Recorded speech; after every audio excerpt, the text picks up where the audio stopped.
السلام عليكم ورحمة الله وبركاته. زي ما تعودنا مع حضراتكم هننفذ موديل جديد، وقبل ما نبدأ نصلي على الرسول. اللهم صل وسلم وبارك على سيدنا محمد وعلى آله وصحبه وسلم تسليما كثيرا طيبا مباركا فيه. بسم الله الرحمن الرحيم. طبعا اللهم صل وسلم وبارك على سيدنا محمد. الموديل ده جميل جدا جدا جدا جدا، اللهم بارك. آه حلو قوي قوي قوي. طبعا انا كنت عاملاه والبنات طلبوا مني الطريقة. تمام. فان شاء الله باذن الله هننفذ الموديل ده مع بعض. انا عملته بالابيض بس هنبتدي نعمله بالالوان. شكله كيوت جدا وحلو قوي، ونقدر نزينه بالطريقه اللي تعجبنا. يعني ممكن تعمليه ساده من غير الاسترسات اللي على الفيونكه من فوق، كفايه الاسترسات اللي في الديل بس. او تحطي قطعه رابر كبيره عشان الفيونكه كبيره. فان شاء الله باذن الله هنبتدي فيه ونشوف هننفذه ازاي مع بعض. تمام. بسم الله الرحمن الرحيم. طبعا هنحتاج يا بنات، بسم الله، ستان عرض 4 سنتي. هنحتاج قطعتين طول 21، وقطعتين طول 20، وقطعتين طول 17 سنتي، وقطعتين 16 سنتي، وقطعتين 14 سنتي، وقطعتين 12 سنتي، وقطعة 7 سنتي. تمام يا بنات. طبعا انا مشيطة الستان قبل ما نبتدي معاكم. تمام. انا مشيطة الستان قبل ما نبتدي معاكم. تمام. نبتدي ان شاء الله باذن الله هنعمل الفاصل بتاع الفيونكة مع بعض الاول. تمام. بسم الله الرحمن الرحيم.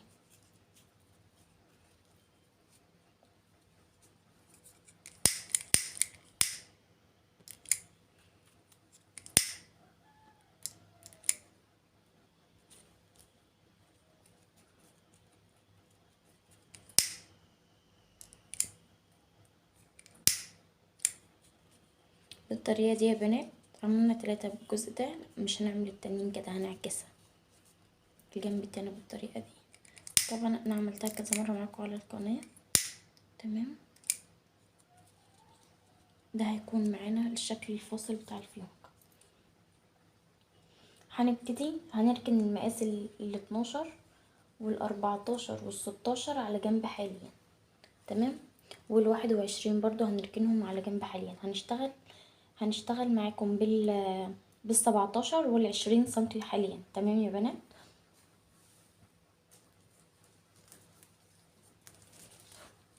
هنبتدي نجيب قطعة الستان 17 سنتي يا بنات. تمام. بالطريقة دي هنبتدي قطعة الستان 17 سنتي يا بنات. بالطريقة دي هنسيب فيها 2 سنتي. تمام. من هنا 2 سنتي يا بنات. تمام. وهنبتدي نمسكها بكليبس بالطريقة دي. تمام. هنعمل باقي المقاسات بنفس الطريقة. 2 سنتي يا بنات.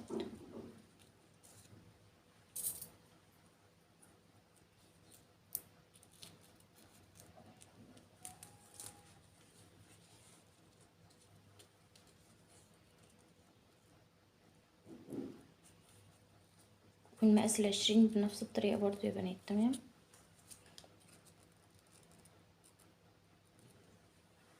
برضو هنسيب فيها 2 سنتي.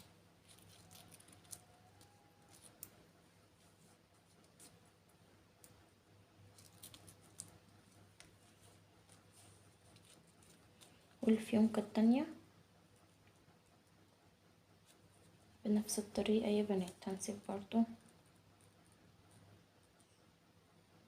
فيها 2 سنتي زي ما موضح معاكم كده. تمام.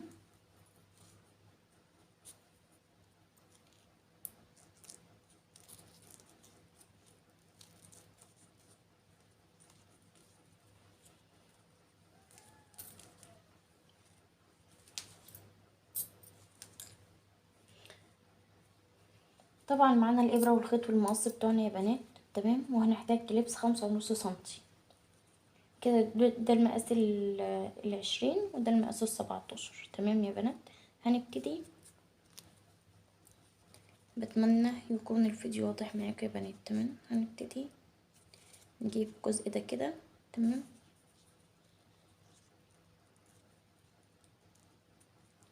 والجزء التاني عليها بالطريقة دي. هنسيب عرض 0.5 سنتي يا بنات.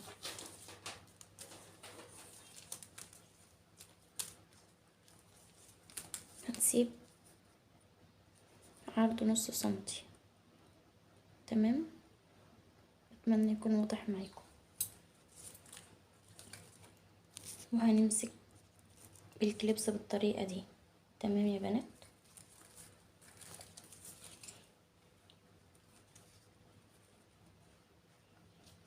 التانية هناخدها عكس، واحدة يمين وواحدة شمال يا بنات. تمام، بالطريقة دي. عملنا اللي فاتت يمين، هنعمل دي شمال برضو، ونسيب 0.5 سنتي. تمام، بالطريقة دي يا بنات. بتمنى يكون الموديل واضح معاكم. موديل سهل وبسيط، هو مكلف شوية بس تحفة جدا.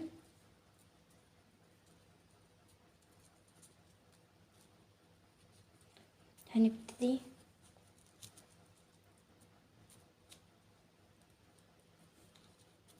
نجيب الجزء ده ونحط التاني عليه بالطريقة دي، وهنسيب 1 سنتي يا بنات. تمام، يبقى مقاس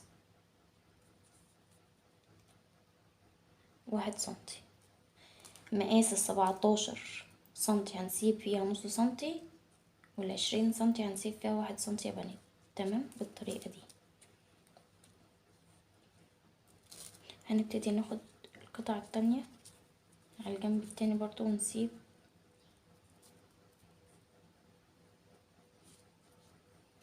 1 سنتي يا بنات.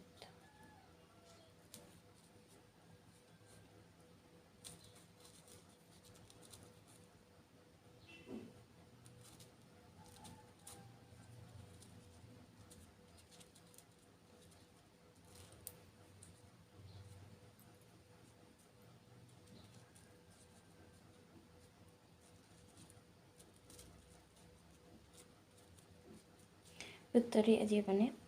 تمام، قصاد بعضهم هنبتدي نخيط. بسم الله.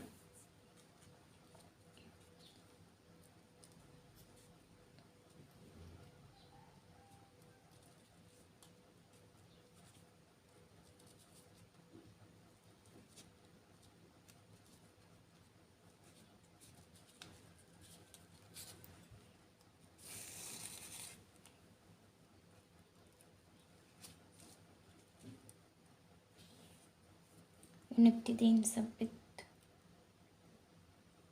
الخيط يا بنات بالطريقة دي معانا.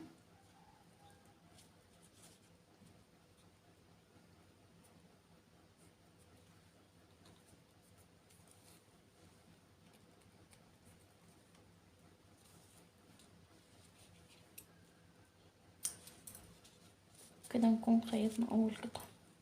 تمام،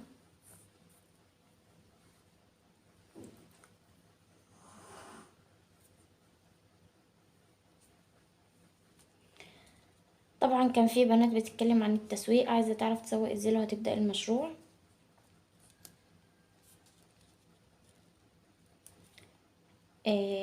يا بنات، عشان تقدري تسوقي للمشروع بتاعك لازم تجيبي الخامات بتاعتك جملة الجملة. عشان تجيبي الخامات بتاعتك جملة الجملة لازم ما تقوليش هنجيبه اونلاين. تمام، لازم تنزلي العتبة آه او حارة الميزان، حارة اليهود. تمام، تجيبي الخامات بتاعتك من هناك عشان تقدري تجيبي شغل جملة الجملة يا بنات. تمام، ده اولا. ثانيا، بعد طبعا جبت الخامات بتاعتك وابتديتي تشتغلي. تمام، هتبتدي تعرضي على الجيران والأقارب، أي مكان عام تنزليه. ممكن تنزلي زي مستشفى تعرضي شغلك على الموظفين. هتنزلي أو مدرسة جنبك مكتبة مثلا، اديها شوية تعرضهم لك عندها، أو اعرض عليها الشغل. مثلا أنا عندي الشغل ده لو احتجتي كده جنبك سوبر ماركت او اي محل تقدر تعرضي الشغل بتاعك فيه. غير ان دلوقتي بقى التسويق على النت ممتاز جدا، يعني انت تقدري تسوقي على النت الشغل كله. فالتسويق على النت يا بنات دلوقتي بقى شغال اكتر من المحلات. الناس بيبقى عندها محلات وتبتدي تعرض شغلها على النت. تمام. بس خلينا واقعيين وخلينا على ارض الواقع.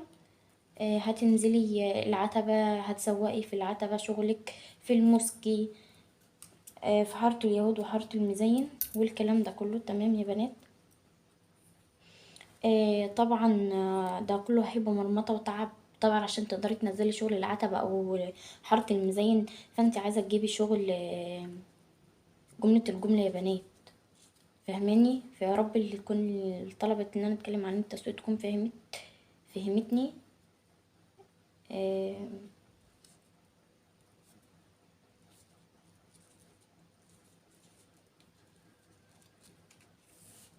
ولو احتجت اي حاجة كلميني على الواتساب وانا هتابع معاكي. اللي محتاج اي حاجة يا بنات تدخلي كلمنا على الواتساب وانا هتابع معاكم ان شاء الله باذن الله.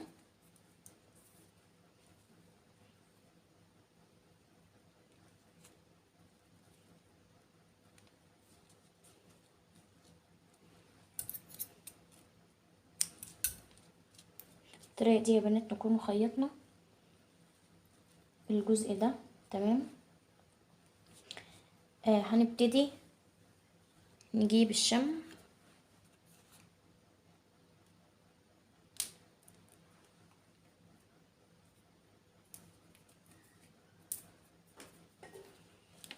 ونبتدي نلزق القطعتين دول في بعض بالطريقة دي. تمام يا بنات.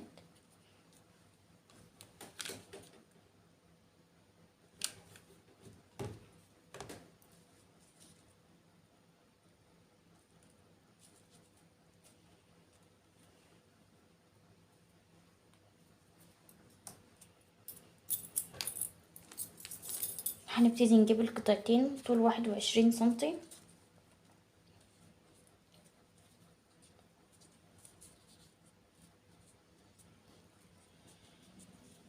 القطعة معانا كده يا بنات. تمام. هنبتدي ناخدها بالطريقة دي. تمام. لحد ما نلاقي الطول بتاعها هنا 5 سنتي. بتمنى يكون واضح معاكم يا بنات. نلاقي الطول بتاعها في الزاوية 5 سنتي. تمام. هنبتدي نمسكها بالكليبس بالطريقة دي. تمام. نحط نقطة شمع يا بنات عند الزاوية دي ونلزقهم في بعض. هنلزقهم في بعض بنقطة شمع بسيطة خالص يا بنات. تمام بالطريقة دي. هنبتدي نعمل زي مثلث ونرجع القطعة دي تاني كده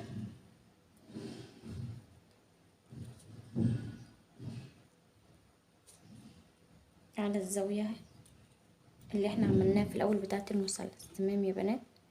ونبتدي برضو نحط نقطة شمع ونلزقها بالطريقة دي. تمام يا بنات. برضو هنبتدي نجيبها لقدام بالطريقة دي يا بنات. تمام.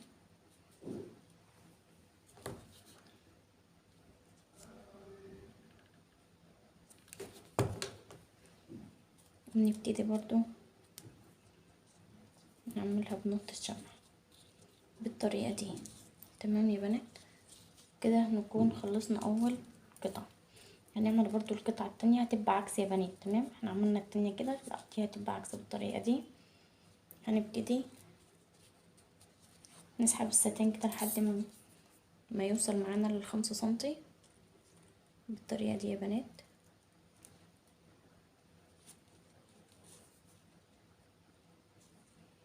5 سنتي. تمام. هنبتدي نمسكهم بالكليبس ونلزق نقطة شمع هنبتدي نرجعها لورا بالطريقة دي، ونبتدي نلزقها بنقطة شمع برضو يا بنات. تمام، ممكن بالولاعة بنقطة شمع، بأي لزق متاح عندك.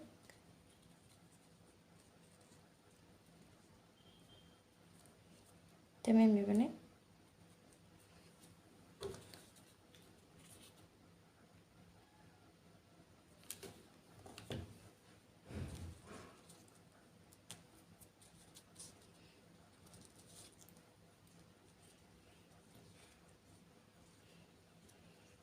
كده يا بنات اهي. تمام، هنبتدي نخيطها. بسم الله.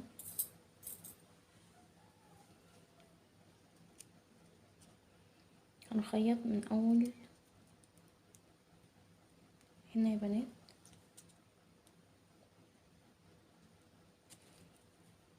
تمام، بسم الله الرحمن الرحيم. 1 2 3 4 5 6.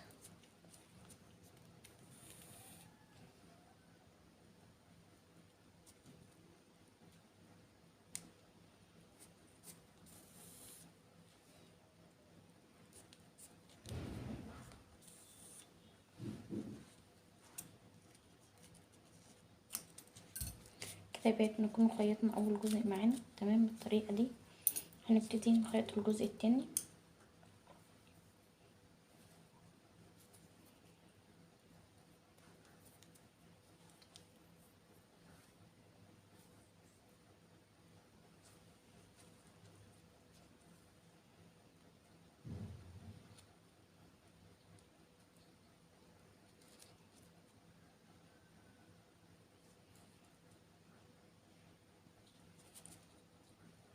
تلاتة 4 5 6 غرز يا بنات.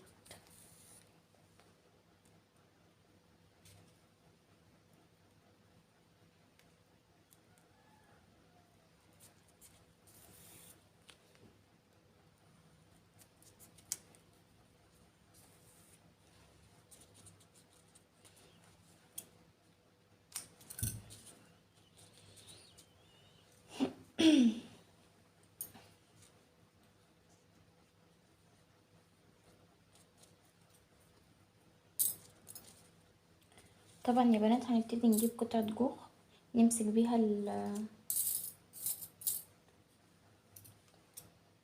الفيونكات في بعض، عشان الفيونكات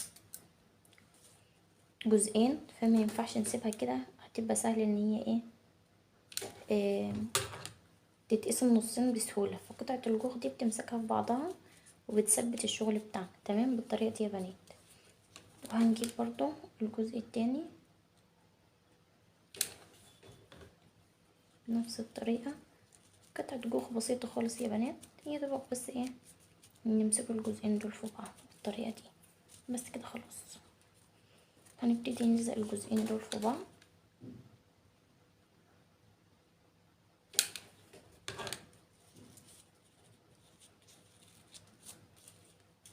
بالطريقة دي يا بنات.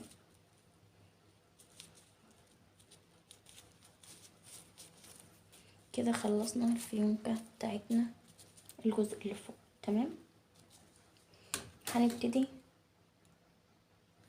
نثبت الجزء ده مع بعضه. تمام، بالطريقة دي. وهنبتدي نقص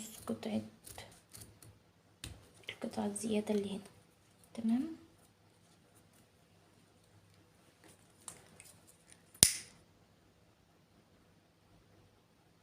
وهنبتدي نشيطها بالطريقة دي يا بنات. تمام، هنبتدي نجيب ظهر الفيونكة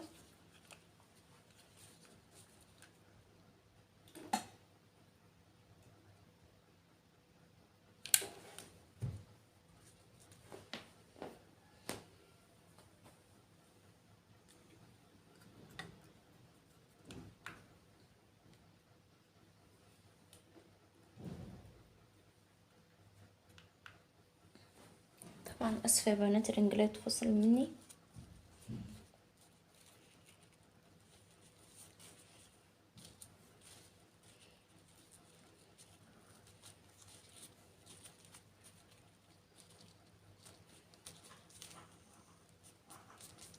كده نكون لزقنا الجزء الثالث في الفيونكة. تمام يا بنات، برضو هنجيب قطعة جوخ بسيطة نلزقها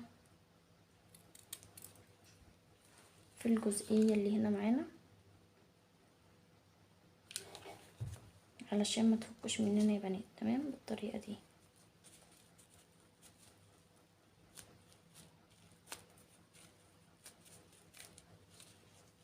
تمام يا بنات، كده خلاص الفيونكة خلصت معانا يعتبر. تمام، 3 مقاسات دول يا بنات. بسم الله الرحمن الرحيم. هنبتدي نقلب الفيونكة على الظهر بالطريقة دي. تمام، هنحط نقطة شمع هنا يا بنات، نمسك دي عشان ما تفكش. تمام، يبقى شكل المثلث بتاعنا مظبوط. بس هنبتدي نجيب المقاس 12 سنتي يا بنات. تمام، هنبتدي نلزق هنا. بسم الله الرحمن الرحيم.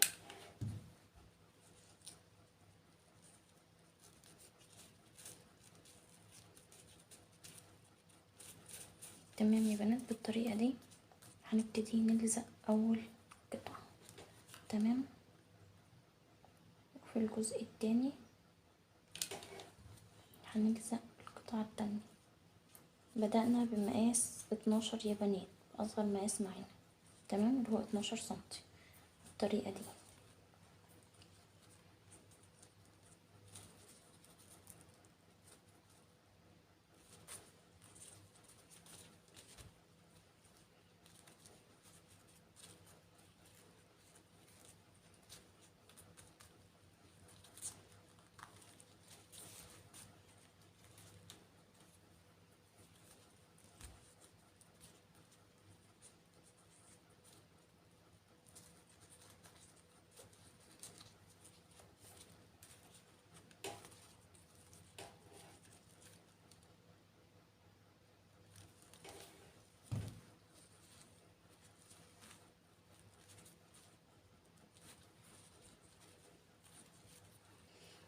وهنجيب المقاس 14 يا بنات. تمام، برضو بنفس الطريقة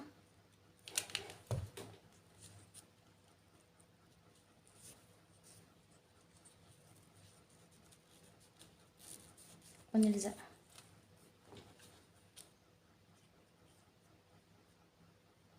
والجزء التاني برضو يا بنات.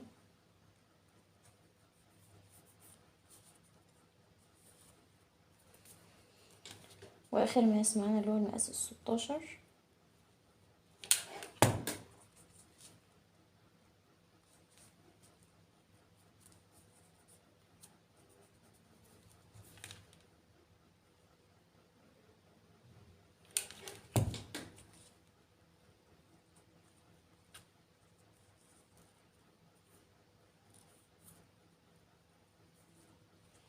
تمام يا بنات، طبعا هنجيب قطعة جوخ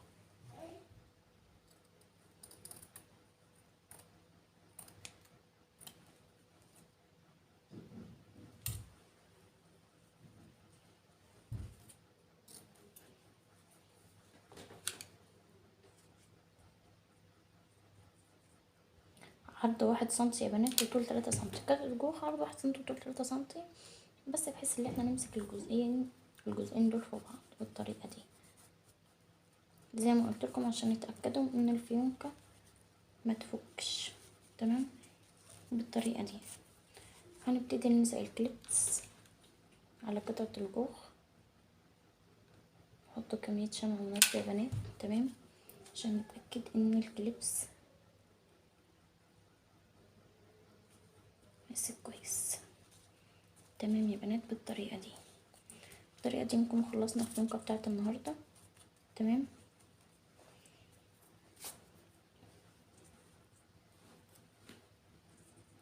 بتمنى يكون الشكل النهائي واضح معاكم يا بنات. بسم الله الرحمن الرحيم.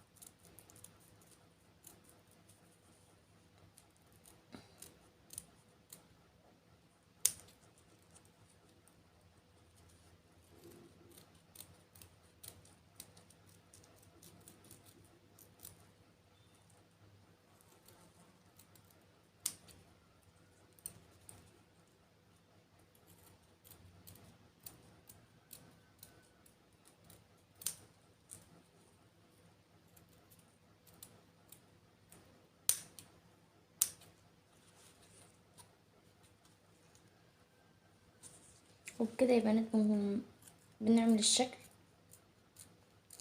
الموجود فيها من تحت في التيل، تمام، بالمقص عادي، تمام.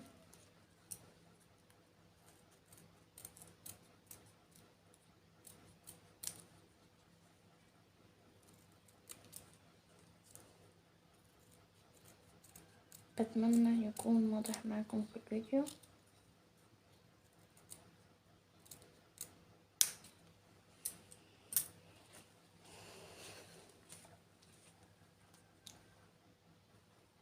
بالطريقة دي يا بنات قصنا الديل، عملته على هيئة كسرات من تحت كده. هنبتدي نشيطه بالطريقة دي معاكم، تمام.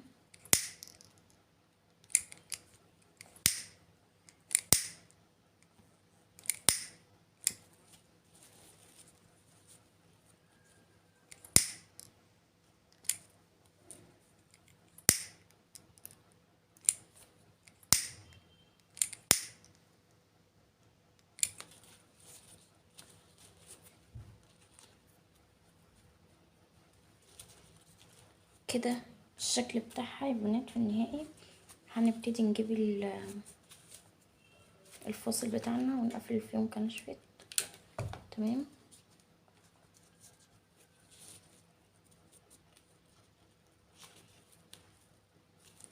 بالطريقة دي يا بنات، ونبتدي نحط نقطة شمع.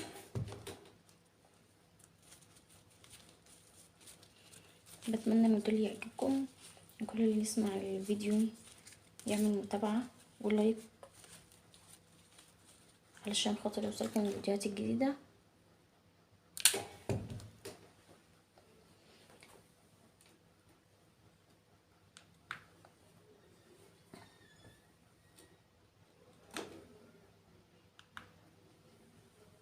الرنجلات مش عارفة ماله النهاردة، كل شوية يفصل.